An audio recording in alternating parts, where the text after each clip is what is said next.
সকল আসামিকে গ্রেফতার করতে সক্ষম হই আলহামদুলিল্লাহ। আমাদের কাছে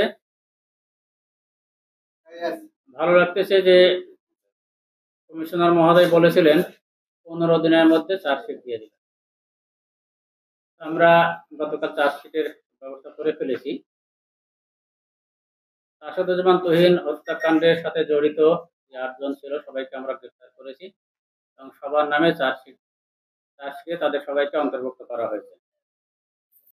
তাহলে যে কারণে হত্যা হয়েছে আমরা সবাই মোটামুটি জানি, সেটা হলো উনি অন্য একটা ঘটনার সিন মোবাইলে ধারণ করতেছিলেন।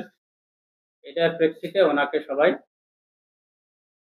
তারপর হয়ে তাকে হত্যা করতে আসে। আমরা পরবর্তীতে বিভিন্ন সিসিটিভি ফুটেজ দেখে সেটা নিশ্চিত হয়েছি এবং যে অভিযুক্তরা গ্রেপ্তার হয়েছে তাদের জিজ্ঞাসাবাদেও আমরা সেই বিষয়ে নিশ্চিত হয়েছি।